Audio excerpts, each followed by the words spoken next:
So in today's video we're going to be looking at the female classical variations that I would recommend for dancers who enjoy jumping. I'm going to do them in the order of least jumpy to most jumpy, and with each one I'm going to talk about which exact jumps are in the variations.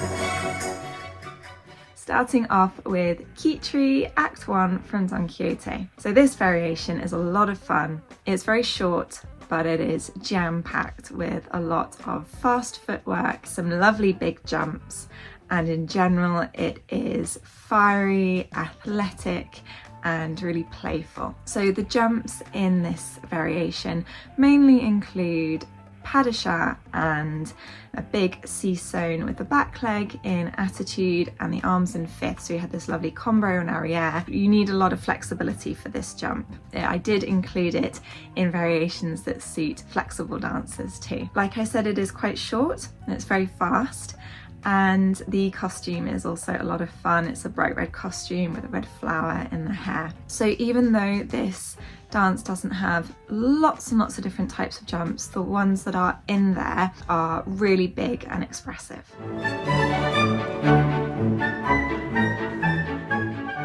Next, I've chosen the second Odalisque from the Corsair. This is a lovely variation. It's very bright. The footwork again is very precise.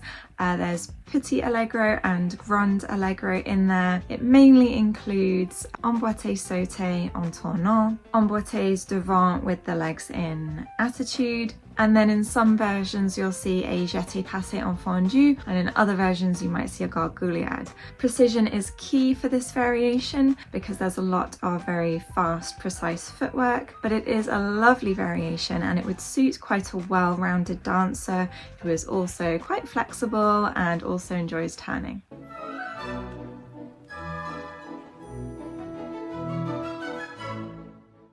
Next, I've chosen one of my favourite all-time variations, and that is Gamzatti from La Bayadère. This is the betrothal scene. It is so regal and powerful. It really suits taller dancers because the jumps in this variation really travel across the stage, so if you do have long limbs you can really fully extend. In terms of jumps, there's mainly cabrioles and a lot of grand jetés. There's also quite a few turns, particularly en dedans.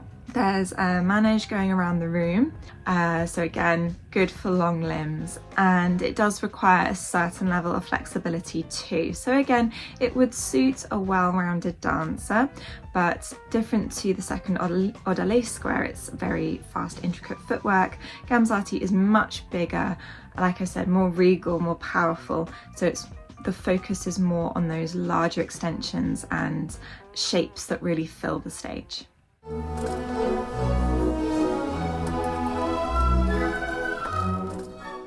The next variation I've chosen is the second variation from Paquita. Now, before you consider this variation, you'll need to have a good penché.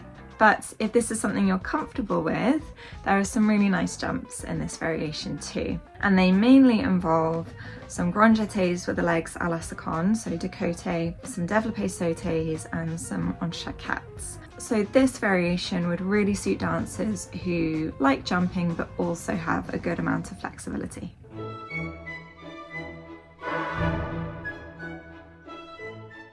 Next up, I've chosen the first variation from Paquita, and the reason why I put them in this order is I just feel the first variation does have more jumps in it. There's a lot of very fast, precise petit allegro, there's some batterie. The kind of jumps that you'll see include entrecôtes.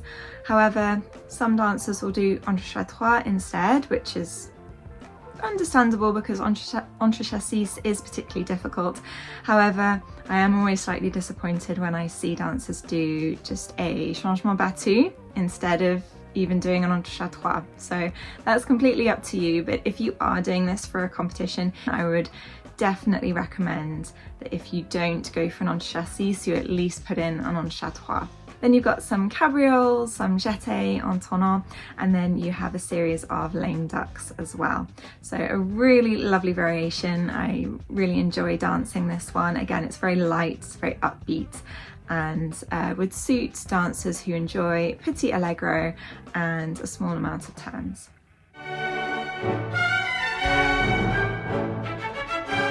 Next up, sticking with Paquita, I've chosen the 8th variation. This variation would suit dancers who love grand jetés. There are grand jetés galore in this variation. You've even got some grand jetés entonant and some entrelacés. There are also some piqué arabesque entonant. These are quite difficult, so that's something to keep in mind if you choose this variation, but it is just such, again, it's so upbeat, it's a really sparkling, beautiful variation, and if you are quite flexible and you have a particularly nice grand jeté, I think it's definitely one you should consider.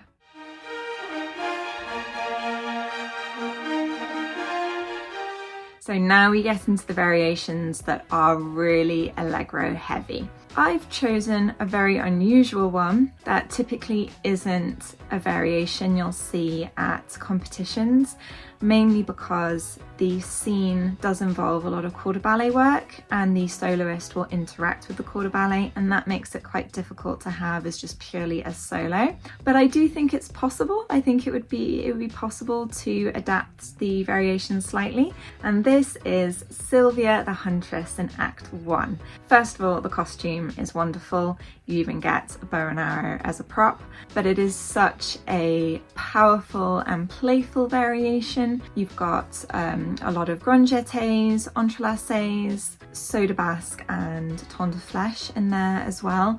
I particularly love the version with Darcy Bustle. I think she really shines in this role, does it really beautifully, and obviously her technique is just so perfect and clean. It's very easy to learn from. It requires a lot of strength because there are a lot of jumps in this variation. It's not purely jumps, there's turns, there's other things in there too, but if you are naturally very strong at both petit, medium and grand allegro, and you're interested in a slightly more unusual solo, then I would definitely recommend this one, and I would love to see it more at competitions.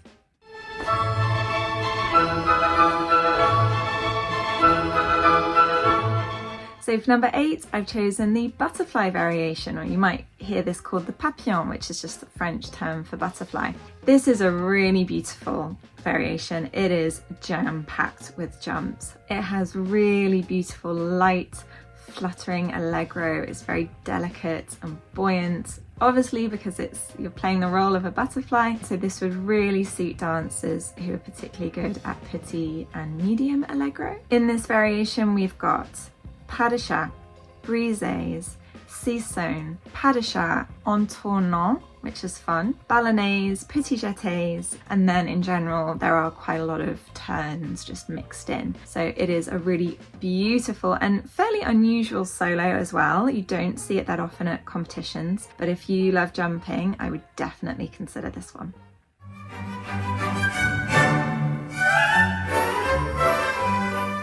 I couldn't have a list of variations with a strong focus on jumps without including Bournonville. So I've chosen Napoli Act 3. This variation features a really joyous explosion of petit allegro, ballon and endurance, which is quite common with anything to do with Bournonville. The variation includes entrechat 3, entrechat 4, cabriole, petit jetés, brises, six-saut, and then a few standard petit allegro steps like glissades. It's very upbeat, and being Bournonville choreography, it is impressive, so a great one if you're looking for a variation for a competition. And finally, for the last variation, I've gone for something slightly more neoclassical, and that's Stairway to Heaven, Who Cares variation by Balanchine. It is jazzy and rhythmic and full of energy.